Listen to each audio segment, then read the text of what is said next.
আসসালামু আলাইকুম এভরিওয়ান, কি অবস্থা সকলের? আশা করছি তোমরা সকলেই ভালো আছো। নিয়ে আসলাম তোমাদের জন্য সম্পর্কের দেয়াল গল্পের তৃতীয় পর্ব। তো বেশি কথা না বলে চলো গল্পটি শুরু করা যাক। তিন্নিকে দেখতে এসেছে ছেলেপক্ষের লোকজন।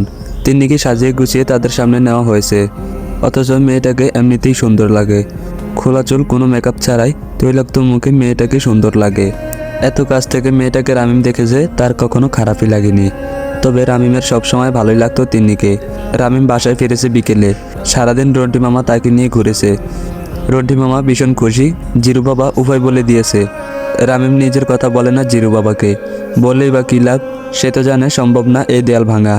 বাসায় লোকজন দেখে রামিমের বুঝতে বাকি রইল না তিন্নিকে দেখতে এসেছে। চুপচাপ রুমে গিয়ে দরজা আটকে দেয় রামিম। তিথি এসেছে, দরজা ধাক্কাচ্ছে রুমের।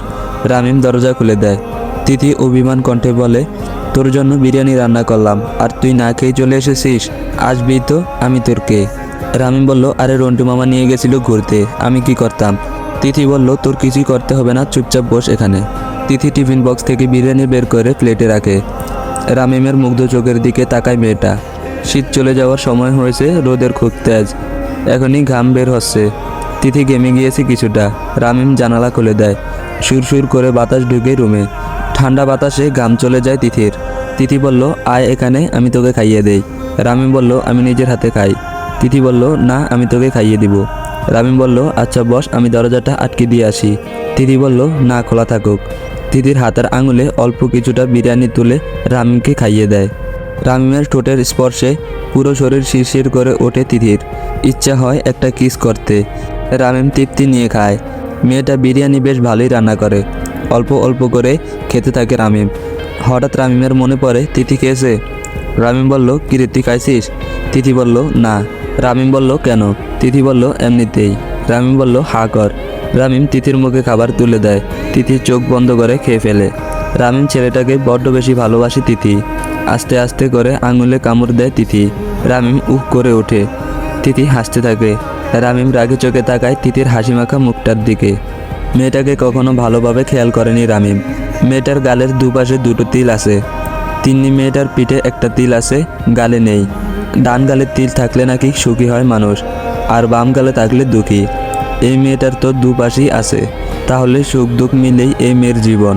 সন্ধ্যার পর তিন্নি রুমে আসে। রামিম তাকায় তিন্নির দিকে, বাইরের দিকে তাকিয়ে বলল, বস। তিন্নি বসে না, দরজা আটকে দিয়ে আসে রামিমের কাছে। তিন্নি বলে, এদিকে তাকা। রামিম বলল, বাহ, সুন্দর লাগছে তোকে, পছন্দ করেছে নিশ্চয়ই। তিন্নি বলল, আমি মানা করে দিয়েছি তাদের। রামিম উত্তেজিত হয়ে প্রশ্ন করল, কেন? তিন্নি বলল, ছেলের বয়স বেশি, আমি বাবাকে বলেছি এই বিয়ে করব না, বাবা মানা করে দিয়েছে তাদের। রামিম স্বস্তির নিঃশ্বাস ফেলে। তবে সে ভেবেছিল তার জন্য হয়তো মানা করেছে।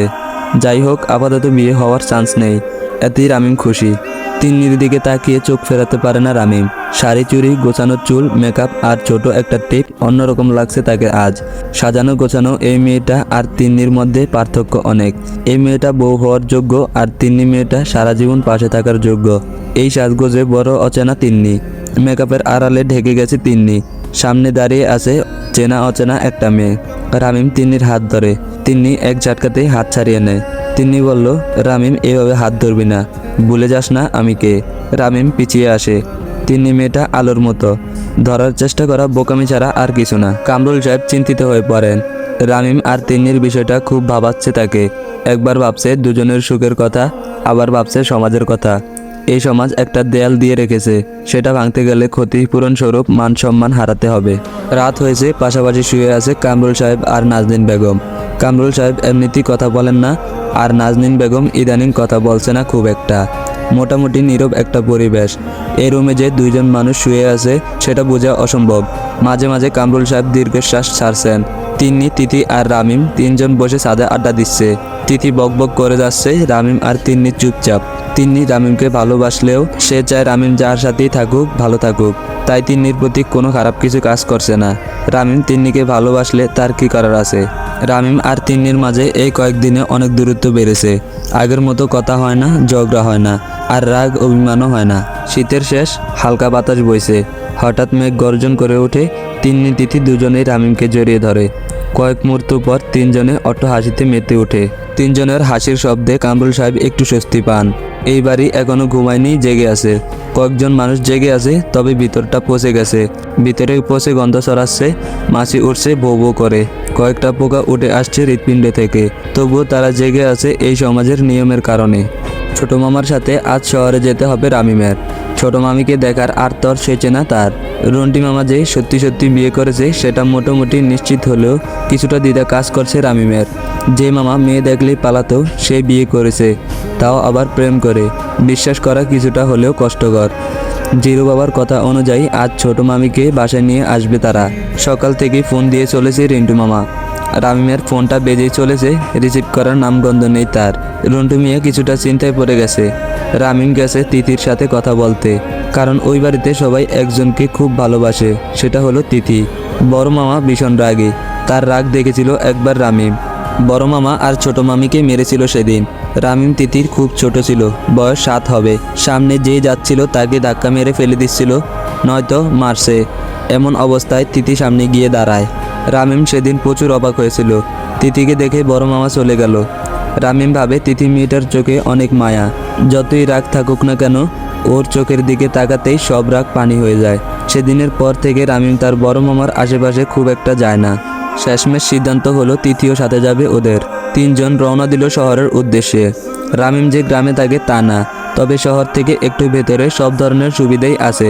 শুধু কোলাহল নেই, ব্যস্ততা নেই, ট্রাফিক পুলিশ নেই, না আছে গাড়ির হর্নের শব্দ। ঠান্ডা বাতাস বয়, কোকিলের ডাক শোনা যায়। সকালে পাখির কিচিরমিচির ডাকে ঘুম ভাঙে। শহরের মতো গাড়ির হর্নের শব্দে না। রন্টু মিয়াকে বেশ খুশি খুশি লাগছে। ট্যাক্সিতে পিছনে একটা সিট, সামনে 2টা। ড্রাইভারের পাশে 2 জন বসেছে, রামিম আর তিথি। আর রন্টু মিয়া পিছনে। তিথি জানালার পাশে বসেছে, রামিম মাঝখানে, পিছনে রন্টি মিয়া।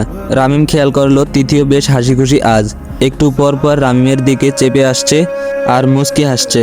প্রেমের লক্ষণ বেশ ভালোই বোঝে রামিম, তাই এখন দূরে দূরে থাকে তিথির থেকে। ছোট মামির নাম ঝর্ণা ইসলাম, বেশ ফানি ফানি ভাব আছে নামটাতে। মজা করে বলে রামিম। মেয়েটা দেখতে ভালো, উচ্চতাও ভালো, তবে চুলগুলো ছোট।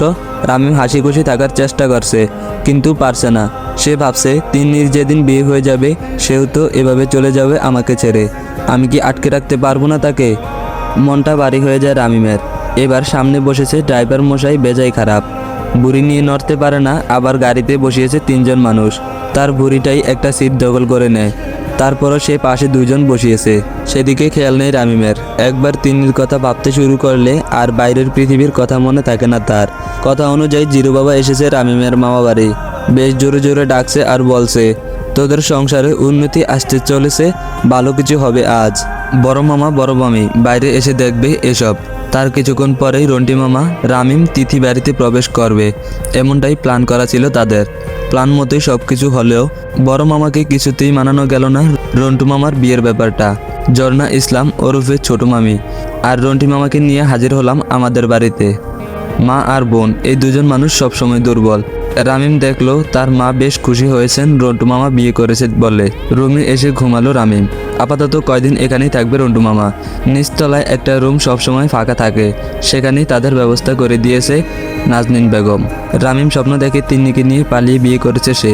ছোটোখাটো একটা সংসার, প্রচুর ভালোবাসা, ছোট একটা ঘর, জানালার পাশে কয়েকটা রজনীগন্ধা ফুলের গাছ, টিনের চালে কয়েকটা ফুটো, সেখান দিয়ে সূর্যের আলো গোলাকার হয়ে রুমে ছড়িয়ে যায়।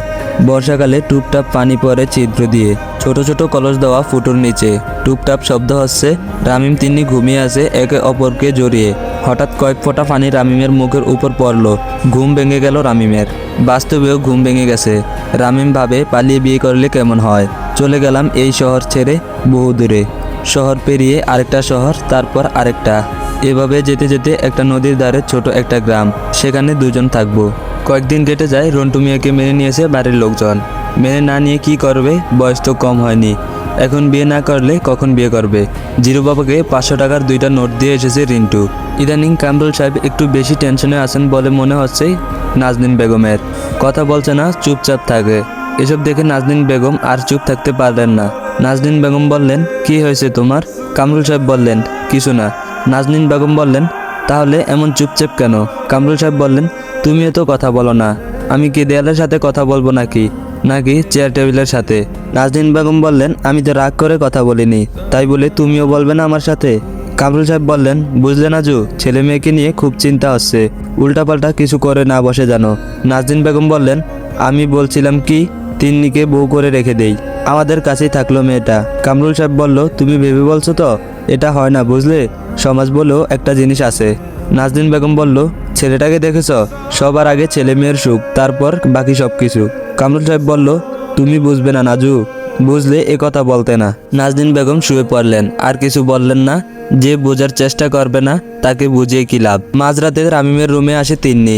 রামিম চোখ ডলতে ডলতে দরজা খুলে দেয়। তিন্নি চোখ তুলে তাকাতে পারছে না রামিমের দিকে। রামিম প্রশ্ন করে, ইদানিং এত রাতে আমার রুমে আসিস কেন? তিন্নি কিছুই বলছে না, চুপচাপ তাকিয়ে থাকে রামিমের দিকে। রামিম বলল, হা করে কি দেখছিস? তিন্নি বলল, কিছু না। তোর নাকি শরীর খারাপ, তাই দেখতে এলাম। রামিম বলল, আমার তো শরীর কবই ভালো হয়ে গেছে। তিনি বলল, ও তাহলে হয়তো ভুল দেখেছি, তুই ঘুমা। তিনি রুমে যাওয়ার জন্য পা বাড়াতেই রামিম হাত ধরে ফেলে তিন্নির। রামিম বলল, তিন্নি এবার বল ভালোবাসি, এই সমাজ এই দেয়াল সব ভেঙে দিব আমি। তিন্নি আজও জবাব দেয় না, হাত ছাড়িয়ে নেয় রামিমের হাত থেকে। রামিম আবার টান মেরে বুকে জড়িয়ে নেয় তিন্নিকে। দোতলায় এত রাতে কেউ আসে না, তাই ভয় পায় না রামিম। ঠোঁটের নিচে আঙুল রাখে তিন্নির, একটা হাত কানের নিচ দিয়ে গাল ছুঁয়ে যায়। তিন্নির গরম নিঃশ্বাসটা অনেক দিন পর অনুভব করছে রামিম। তিন্নি ছাড়িয়ে নেওয়ার চেষ্টা করে, কিন্তু পারছে না। ঠোঁটের খুব কাছাকাছি এসে রামিম থেমে যায়। কানের কাছে মুখ নিয়ে বলে, তুই আমাকে বিয়ে না করলে রামিম মরে যাবে তিন্নি, তুই দেখে নিস। তিন্নি ছল ছল চোখে তাকায় রামিমের দিকে। অন্ধকারে কেউ কাউকে দেখতে পায় না, চোখের পানিও না, এর জন্যই রাত ভালো লাগে। কাঁদলেও কেউ দেখতে পায় না, বিষণ্ণতাগুলো অন্ধকারে ছাপা পড়ে থাকে। পাত্রপক্ষ এবার দেখতে এসেছে তিন্নিকে। কয়েকটা ছেলে ভালো ছিল, তবে তিন্নিকে নিয়ে অস্ট্রেলিয়া চলে যাবে এজন্য মানা করে দিয়েছিলেন কামরুল সাহেব। মেয়েটাকে এক জনম না দেখতে পারলে কি লাভ, এতদিন আগলে রেখে বড় করে। এবারের ছেলেটা বেশ ভালো, তিথি এসে তিন্নিকে সাজিয়ে দিয়েছে। ছেলেটা দেখতে শুনতে ভালো, নাম কবির, বিএসসি ইঞ্জিনিয়ারিং, ভালো চাকরি করে, বেতনও ভালো, বয়সও কম। এবার আর কোনো সমস্যা নেই, ছেলেপক্ষ দেখে চলে যায়। কামরুল সাহেব কিছুটা খুশি হন। মিষ্টি হাতে নিয়ে রামিমের রুমে ঢোকে। রামিম শুয়ে শুয়ে বই পড়ছিল। কামরুল সাহেব বলল, রামিম নে মিষ্টি খা। রামিম সরাসরি উত্তর দেয়, তোমাদের খুশির খবর, তোমরা মিষ্টি খাও, আমার মিষ্টি খাওয়ার কোনো দরকার নেই। কামরুল সাহেব বলল, রামিম তিন্নির বিয়ে ঠিক হয়েছে, আশা করি কোনো ঝামেলা করবি না তুই। যদি করিস তাহলে আমার মরা মুখ দেখতে হবে তোকে। পারবি তো বাবার লাশ কাঁধে নিতে? রামিম থমকে যায়। কামরুল সাহেব চলে যেতে দরজা আটকে কাঁদতে থাকে রামিম। এছাড়া আর কি করার আছে? কামরুল সাহেব খুব কঠিন একটা চাল চেলেছেন। পাকা খেলোয়াড় কখনো কাঁচা চাল চালে না। কামরুল সাহেব জানেন এবার আর রামিম কোনো সমস্যা করবে না। রামিমের এবার আর কিছু করার নেই। ইট সিমেন্টের দেয়াল এবার পাথর দিয়ে আরেকটা বাঁধন দেওয়া হয়েছে, হাতুড়ি দিয়ে সেটা ভাঙা সম্ভব না। তিন্নি রুমে এসে রামিমকে হুট করে জড়িয়ে ধরে কাঁদতে থাকে। রামিম আজ শক্ত করে জড়িয়ে ধরে না, ছাড়িয়ে নেয় নিজেকে। তিন্নি অবাক চোখে দেখে রামিমকে। রামিম বলল, ছেলে ভালো, তোকে অনেক ভালো রাখবে, বিয়েটা করে নে। তিনি ফুফিয়ে ফুফিয়ে কাঁদছে, কথা বলতে পারছে না সে। রাত হয়, রুমের আলো নিভে যায়। পাশাপাশি রুম দুটোর মাঝখানে একটি দেয়াল, লম্বা খাড়া একটি দেয়াল, দুপাশে কাঁদছে দুজন, তবুও কেউ বলতে পারছে না ভালোবাসি। কান্নার পানি ঠান্ডায় বরফ হলেও কেউ হয়তো বুঝতে পারবে না ওপাশের জন কেঁদেই চলেছে। তো গাইজ, আজকের ভিডিও এই পর্যন্তই। যদি নেক্সট পার্ট চাও তাহলে অবশ্যই কমেন্ট করে জানাবে। আর আমি গত 2 দিন ধরে অসুস্থ ছিলাম, তাই তোমাদের জন্য ভিডিও আনতে পারিনি। তো সবাই আমার জন্য দোয়া করবে আর বেশি বেশি লাইক করবে। টার্গেটটা পূরণ করে দিলে আগামীকালকে ভিডিও পেয়ে যাবে। আজকের মতো বিদায় নিচ্ছি, আল্লাহ হাফেজ।